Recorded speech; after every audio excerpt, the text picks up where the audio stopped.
Hey guys, welcome back to my channel. Nama gue Rio, and this is Pendeta. Oke, sebenarnya konten selanjutnya adalah konten favorit kita bersama. Tapi karena pengerjaannya masih tahap research dan belum matang, jadi untuk minggu ini kita isi dulu topik-topik lain. Topik yang juga nggak kalah serem, sangat serem malah. Nah, kita bicara tentang lembur nih. Lembur ini kondisi yang hampir semua dari kita pernah merasakan, khususnya teman-teman yang udah kerja. Dan nggak sedikit kejadian-kejadian seram yang pernah dialami oleh para karyawan yang sedang lembur ini. Mulai dari diganggu kecil-kecilan sampai ekstrim. Bahkan beberapa kejadian itu ada yang traumatik. Nah, bicara tentang lembur atau kerja di malam hari, malam ini kita akan membahas kisah-kisah menyeramkan yang dialami oleh para pekerja yang sedang mendapatkan shift malam. Biasanya ini terjadi sama staff IT, security, ataupun orang-orang yang lagi lembur. And now before video exercise, the mirror mode.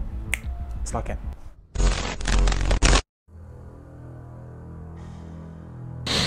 Oke, kita mulai kisah pertama dari seorang mahasiswa kedokteran yang namanya kita sebut aja Rahmat. Jadi si Rahmat ini sedang dalam program magang di sebuah rumah sakit besar. Dan suatu hari dia ini dapat shift malam untuk berjaga. Nah, pada jam 2 malam, si Rahmat ini diharuskan untuk pergi ke ruangan arsip untuk mengambil beberapa dokumen pasien. Nah, jalan menuju ruang arsip itu harus melewati sebuah koridor panjang yang nggak ada orang satupun. Nah, kebayang lah ya gimana seremnya jalan sendirian di koridor rumah sakit yang panjang. Nah, pada saat berjalan sendirian di koridor inilah, si Rahmat mengalami kejadian yang sebenarnya normal-normal aja terjadi. Tapi ini agak serem. Jadi di koridor itu, si Rahmat bertemu dengan seorang dokter pria berusia 60 tahunan. Jadi bapak-bapak tua nih, yang biasa dipanggil sebagai Pak Hendra. Nah, selama magang di rumah sakit itu, Rahmat ini taunya Pak Hendra ini berjalan dengan sangat lambat. Dia nggak pernah terlihat berjalan cepat, apalagi berlari. Tapi malam itu, Rahmat melihat Pak Hendra ini berlari ke arah dia. Nah, yang bikin serem adalah ketika Pak Hendra berlari dengan sangat cepat ke arah Rahmat ini, dia ngelewati si Rahmat kan, sambil dia bilang, "Minggir, aku dapat lagi yang masih hidup." Nah, di tengah keanehan itu, Rahmat melihat Pak Hendra lari kemana coba?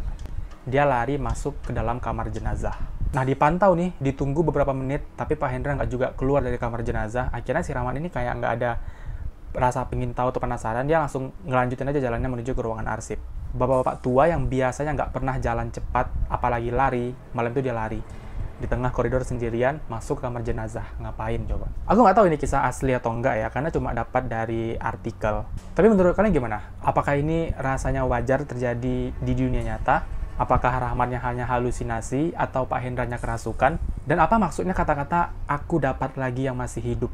Apakah mungkin ada sesuatu, mungkin roh jin yang merasuki tubuh Pak Hendra yang masih hidup? Ataukah Pak Hendra ini baru aja mendapatkan tubuh orang yang masih hidup? Dengan kata lain, dia mungkin seseorang. Menurut kalian mana yang lebih masuk akal ceritanya? Komen di bawah. Nah, kisah kedua ini adalah sebuah video yang sempat viral di Instagram tentang petugas rumah sakit yang kedatangan pasien misterius. Jadi ini rekaman CCTV di Rumah Sakit Vino Chieto Sanatorium di Buenos Aires, Argentina. Jadi pada malam itu, seorang petugas yang namanya nggak diketahui siapa, dia tuh lagi shift malam berjaga. Nah, sekitar jam 1 malam, tiba-tiba pintu depan rumah sakit itu kebuka. Pintunya itu pintu otomatis yang kalau ada orang, dia otomatis membuka gitu, yang pakai sensor. Dan si petugas ini langsung melayani si pasien itu yang kelihatannya sangat butuh pertolongan. Nah, setelah si petugas ini mendata si pasien itu, dia menawarkan untuk memberikan kursi roda. Tapi si pasiennya menolak dan bilang nggak apa-apa, dia jalan sendiri aja. Dia udah punya janji dengan seorang dokter yang disebut atau nama dokternya siapa. Tapi setelah si petugas ini menemui si dokter yang dimaksud dan mengatakan kalau pasien dengan nama ini lagi nunggu di bawah karena dia butuh pertolongan, si dokter kaget. Dan dokter mengatakan kepada si petugas kalau pasien dengan nama itu semalam itu udah meninggal dunia. Nah, saat itu si petugas ini yakin kalau dia melihat si pasien itu, otomatis dia kayak, jadi dia kayak membantah si dokter kan, enggak pak, itu dia di bawah kok, lagi nunggu bapak. Dan akhirnya ketika si petugas disuruh memastikan lagi ke bawah, pasien itu memang udah nggak ada. Nah, karena si petugas ini shock kan dengan yang dialami, dia masih nggak percaya dengan terjadi, karena dia yakin kok ngelihat ada pasien di bawah butuh pertolongan. Tapi ketika si petugas ini ngecek CCTV, coba kita lihat videonya.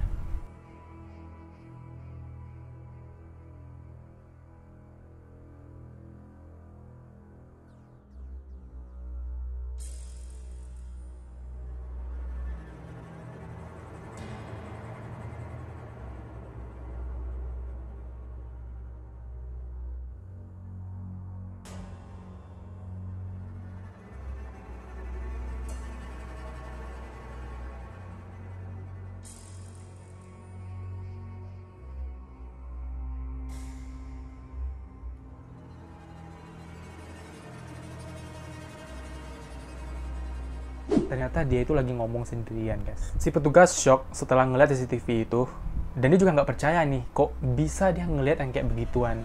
Tapi anehnya, di rekaman CCTV juga kelihatan kan, pintu depan yang pintu sensor itu kebuka. Yang harusnya itu kebuka kalau ada orang yang lewat. Tapi ini kita nggak lihat ada orang yang lewat, pintunya kebuka sendiri. Coba menurut kalian gimana yang terjadi sama si petugas ini? Asli atau enggak? Komen di bawah. Nah, ini juga satu kisah yang sempat viral beberapa tahun yang lalu. Dan video ini viral di Twitter tentang seorang pria yang kayaknya security lagi jaga malam di sebuah rumah sakit. Dan pada saat lagi keliling untuk memeriksa kondisi rumah sakit, si bapak ini iseng nyanyi-nyanyi sendiri. Tapi tiba-tiba ada yang nyautin dan ngelanjutin nyanyian si bapak ini di belakang. Nggak tahu itu siapa. Nah, video 30 detik ini diupload oleh akun Amri Asko yang kayaknya si bapak itu. Dan viral nih di media sosial. Dan topik ini bisa ada, pembahasan video kita malam ini bisa ada karena video ini. Nah, kita lihat dulu videonya. Pam, pam, pam, pam, di dasmalah. Nong, mari nong. Kita goyang-goyang joget sampai pagi nong. Jangan kasih kendor goyang maju mundur nong. Jangan hanya duduk mau tidak lari nong. Everybody dancing, hey hey. Everybody dancing. Wih.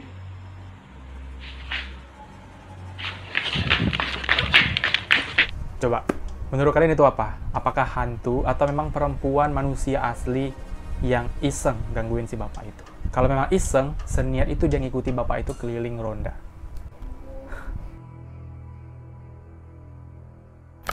Next juga rekaman CCTV di dalam kantor yang juga viral beberapa waktu yang lalu. Nah, aku nggak bisa nemukan info detail tentang video ini, kayak ini ada di tempat mana, yang upload siapa. Cuma aku nemukan video ini di channelnya Sultan Mahri yang diupload tanggal 15 Februari 2017, 5 tahun yang lalu.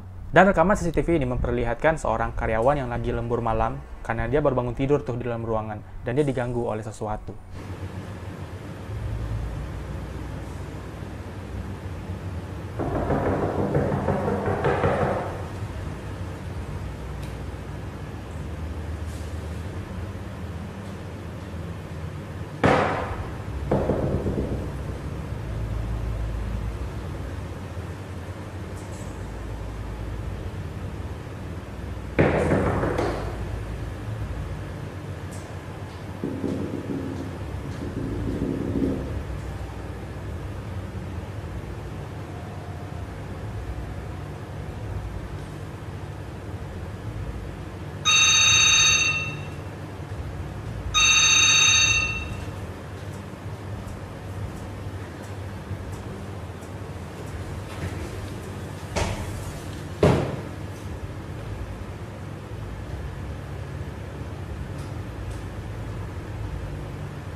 Ayo, setelah lihat video ini, kalian teman-teman office apakah masih ada yang mau lembur sampai tengah malam? Tapi menurut kalian gimana tentang video rekaman ini? Apakah rekayasa dibuat-buat atau memang kejadian asli? Komen di bawah.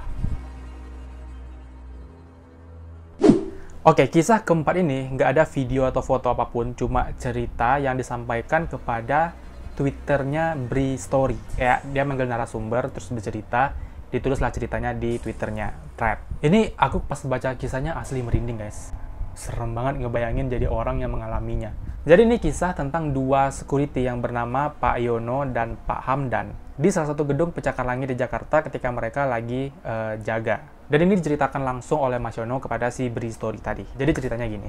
Jadi di salah satu gedung di daerah Tamrin, Jakarta ada 5 security nih. Pak Yono, Pak Hamdan, Pak Amri, Pak Iwan, sama Pak Roni. Jadi berlima nih mereka berjaga di gedung itu. Nah, pada malam itu, dimulai dari jam 8 malam, 5 security ini bagi tugas nih. Si Pak Amri sama Roni itu jaga di pos depan dan belakang. Pak Hamdan yang lagi patroli keliling-keliling, dan si Pak Yono dengan si Iwan ini jaga di pos security. Jadi biasanya mereka kerja tuh tiap 2 jam mereka rolling. Jadi yang tadinya di depan belakang sekarang jaga pos, yang tadinya patroli sekarang jaga di depan misalnya gitu, yang ada di pos patroli. Jadi mereka tukar-tukar tugas setiap 2 jam. Nah, waktu itu jam udah menunjukkan jam 11 malam, dan tiba-tiba dari HT itu terdengar pesan dari si Pak Hamdan. Nah, Pak Hamdan bilang nih, pos 1 di sini Hamdan. Dibalas nih sama Pak Yono, di sini Yono, ada apa Dan? Terus Hamdan bilang, Yon, gue lagi di lantai 15 nih, bisa bantu tolong lihat ruangan PT Sentosa? Nah, waktu itu si Pak Yono langsung ngecek kamera CCTV yang mengarah ke ruangannya PT Sentosa. Gak ada apa-apa Dan, ruangannya udah kosong. Emang ada apa? Kata si Pak Yono. Terus Hamdan minta lagi, coba cek ruangan kaca di pojok ruangan, masih ada orang nggak? Jadi ini sedikit informasi, di lantai 15 PT Sentosa itu satu ruangan gede, di mana semua karyawan itu mejanya disekat-sekat di dalam sana. Terus di pojok ruangan itu ada satu ruangan kaca, dindingnya itu kaca, jadi dari luar kita bisa ngelihat siapa di dalam, dan itu adalah ruangan GM, General Manager. Nah, menurut Pak Yono, biasanya di lantai 15 ini karyawannya memang suka lembur sampai jam 12 malam. Tapi waktu itu Pak Yono ngeliat di CCTV itu udah nggak ada orang lagi, ruangannya udah kosong. Terus dilaporkan lah sama si Hamdan kan, ruangannya kosong kok, emang ada apa sih? Kata si Pak Yono ke Hamdan. Terus Hamdan minta memastikan lagi, coba lihat komputer di ruangannya, hidup nggak? Dan ketika dicek lagi di CCTV, enggak, memang udah kosong, nggak ada yang hidup satupun. Terus Yono yakinkan lagi ke si Hamdan, nggak ada yang kosong, semua mati, emang kenapa sih? Dan Hamdan bilang, nanti aja ceritanya, sekarang lo standby di kamera CCTV, lihat apa yang terjadi. Jangan kemana-mana, kata si Hamdan. Habis itu langsung matilah tuh radionya. Jadi sebenarnya semua security ini tahu tentang kondisi di gedung itu, khususnya di lantai 15. Itu memang lantai yang terkenal angker, karena hampir mereka semua ini udah pernah mengalami hal-hal mistis dan menyeramkan. Nah, mendengar kata-kata Hamdan yang penuh misteri itu, si Yono ini sebenarnya udah tahu kalau Hamdan ini pasti ngeliat sesuatu, tapi dia tahan dulu aja, dia nggak nanya lewat HT. Nah, sekitar jam setengah 12 malam, si Hamdan balik nih ke pos tempat si Mas Yono sama si Iwan ini lagi berjaga. Dan tanpa basa-basi, Mas Yono langsung nanya sama si Hamdan, tadi kamu ngeliat apa? Dan di sini Hamdan langsung bercerita. Nah, jadi biasanya security yang patroli ini mulai meriksa tuh dari lantai paling atas. Aku nggak tahu nih gedungnya ada berapa lantai, tapi mereka mengatakan kalau dari lantai paling atas sampai lantai 16 itu biasanya semuanya aman. Kalau misalnya ada karyawan, ya ada karyawan. Kalau memang kosong, ya kosong gitu. Tapi ketika di lantai 15, disinilah dimana semua hal-hal mistis itu sering terjadi. Nah, cerita Hamdan malam itu, ketika dia sampai di lantai 15, pintu lift kebuka, itu lobby itu udah mati lampunya, udah gelap. Tapi untuk memastikan nggak ada hal-hal aneh yang terjadi atau mencurigakan, si Hamdan tetap memeriksa kondisi lantai 15 itu.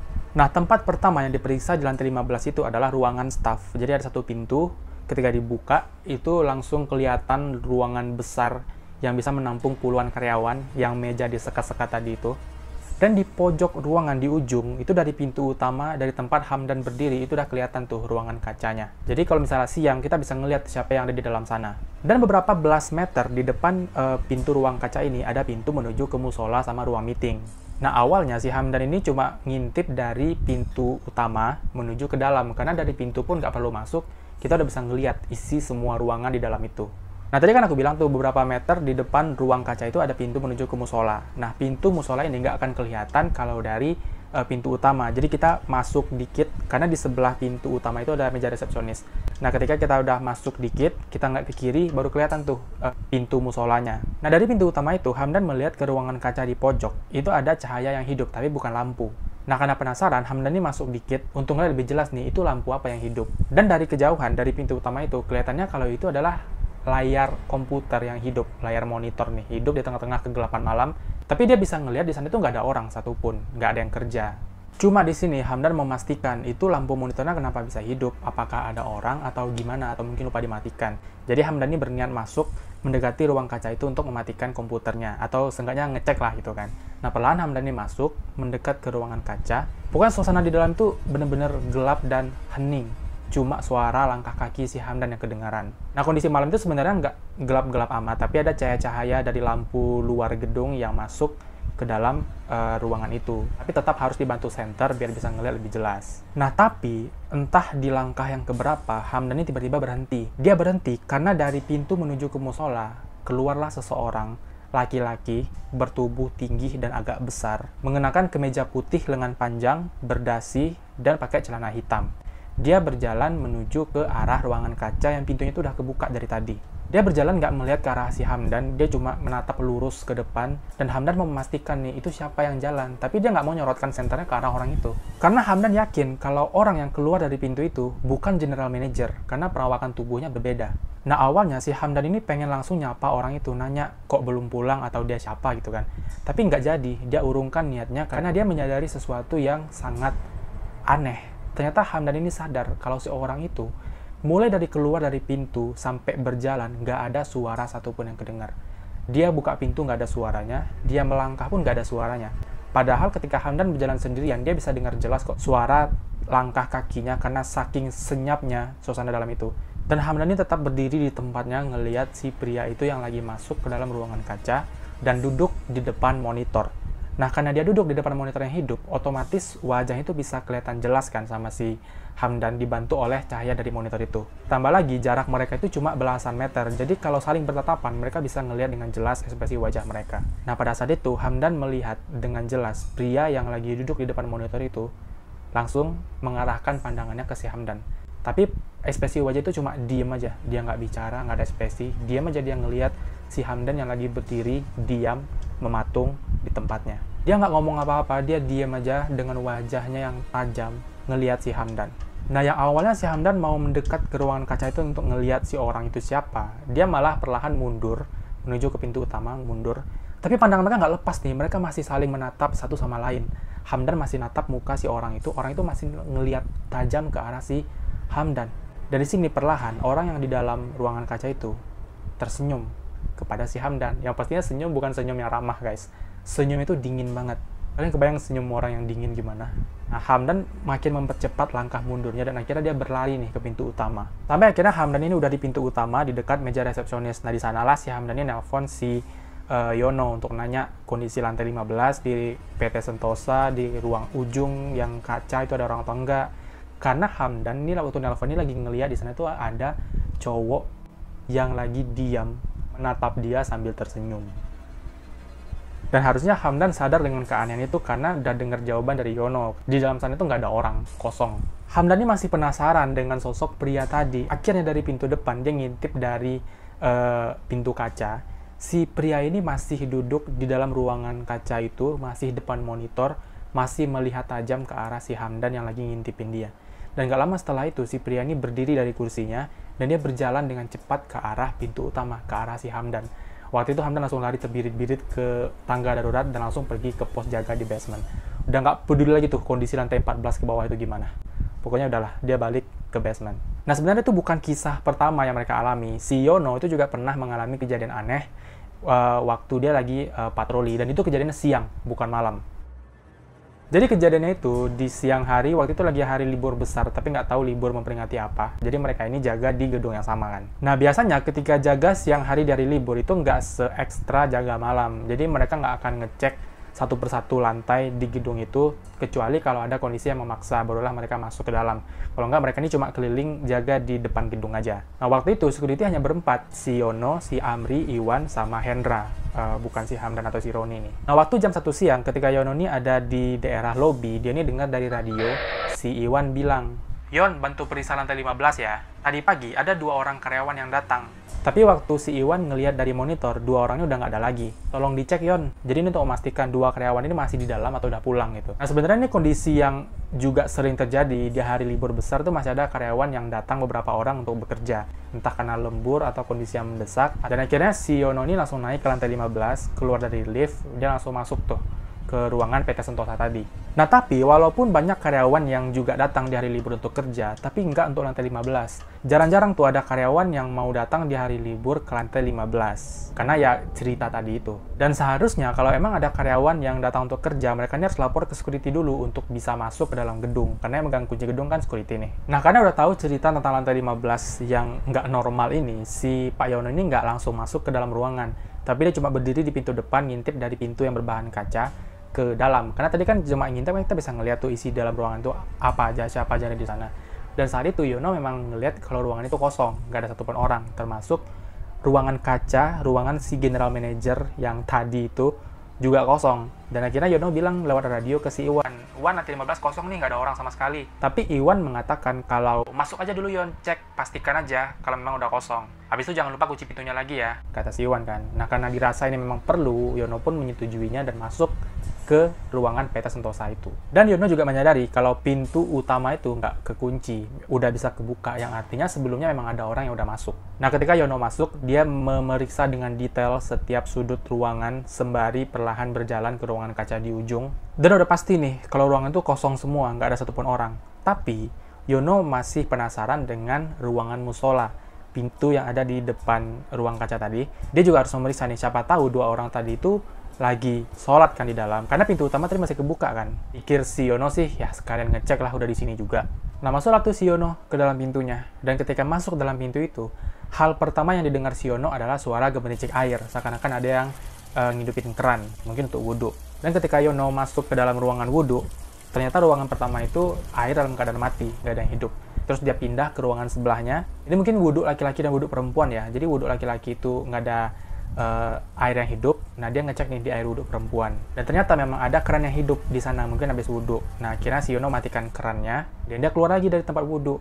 Nah, ruangan wudhu dengan jalan utama musola itu ada di tengah-tengahnya, jadi keluar dari ruangan wudhu untuk ke pintu keluar itu, kalau kita ngeliat ke kiri, kita bisa lihat tuh ada orang yang lagi sholat di dalam musola. Jadi kayak inilah denahnya. Nah, ketika Yono ngelihat ke arah musola, ternyata di sana ada 2 orang cewek yang lagi sholat pakai mukena kan dia. Nah, 2 orang ini karena lagi sholat, pastinya menghadap ke kiblat kan. Nah, kiblatnya ini membelakangi si Yono. Jadi ketika Yono ngelihat, mereka berdua itu cuma kelihatan punggungnya aja.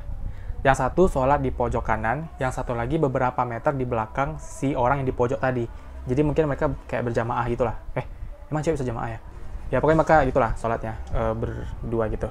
Nah, si Yono bilang kan, oh lagi sholat. Dan akhirnya Yono keluar dari ruangan ibadah itu, dan dia belok ke kiri untuk ngelanjutin cek ke ruang meeting. Dan pas dicek, ruang meeting itu dalam keadaan kosong dan gelap, nggak ada orang sama sekali. Nah, setelah pasti ini kondisi di sana itu memang nggak ada orang, kosong, dan cuma 2 karyawan yang tadi datang, mereka lagi sholat.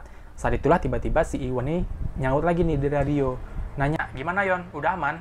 Si Yono balas, "Aman Wan, karyawannya 2 cewek lagi sholat di musola," kata si Yono tanpa beban nih.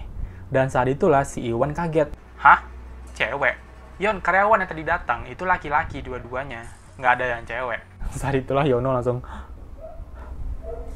"Cowok. Coba pastiin lagi dah siapa di dalam itu, karyawan atau bukan," kata si Iwan. Nah, Yono ini udah mulai aneh pikirannya, dia udah nggak tahu lagi itu siapa cewek di dalam kalau memang karyawannya cowok. Dan nggak lama setelah itu, Hendra ikutan nyaut di radio dan bilang, "Kalian lagi ngomongin karyawan yang tadi datang, laki-laki berdua lantai 15. Mereka udah pulang dari jam 11 tadi, mereka pamitnya ke gue," kata si Hendra. Nah, disinilah si Iwan sama Yono. Terus kalau udah pulang, yang di dalam siapa? Pikir si Yono kan. Dan akhirnya dalam keadaan yang udah nggak jelas nih, udah ngaur nih kondisinya, apa yang harus dia lakukan? Dia harus ngecek yang itu nggak tahu siapa, atau dia harus langsung keluar gitu aja. Tapi dia security, dia harus memastikan semuanya aman. Dan dengan rasa was-was dan panik, Yono berjalan perlahan untuk ngecek ke dalam musola siapa yang tadi lagi sholat. Tapi Yono malah bilang ke Iwan, "Wan, tolong cek CCTV." Dan Iwan bilang, "Udah, gue udah cek CCTV, ini gue lagi ngeliat musola tuh kosong, gak ada orang."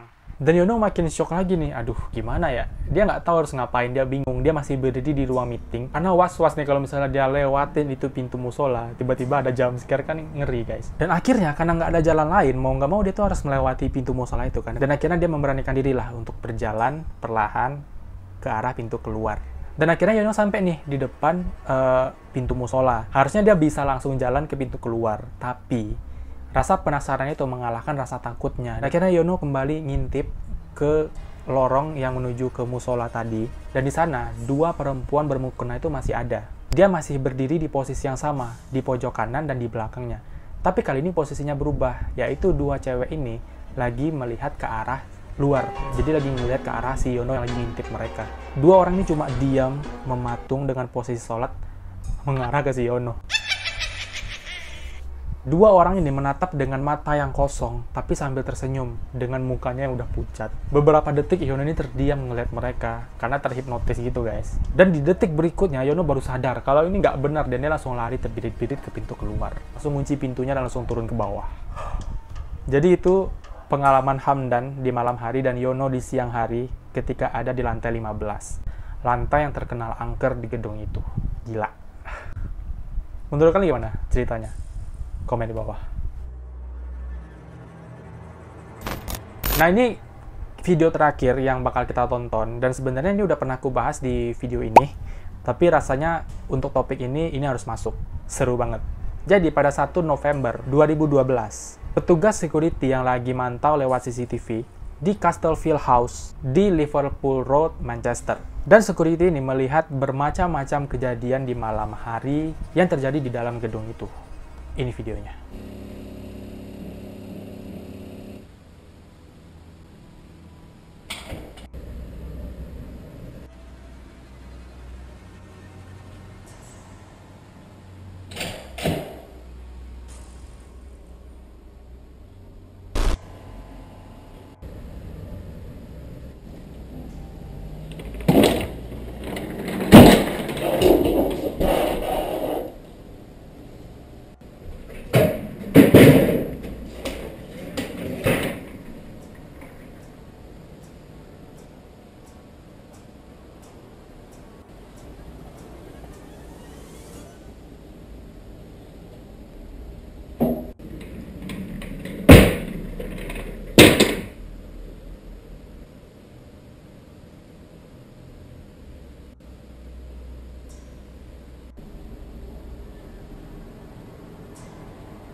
Coba kalian kalau jadi security-nya kuat nggak? Apalagi yang bertugas untuk patroli keliling.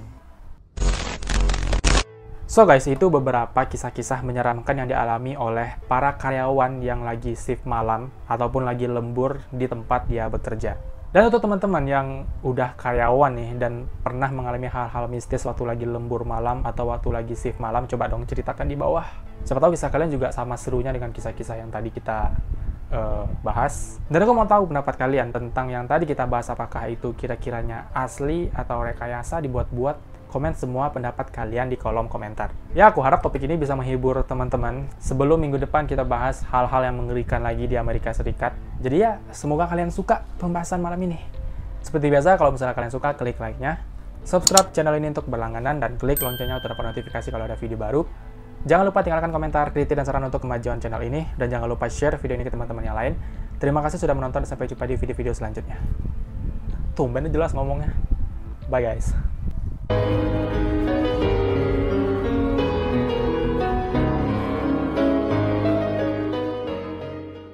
Yang dialami oleh karyawan yang sedang lembur shift malam. Kok lembur sih? Dia masih berdiri di depan pintu ruang meeting.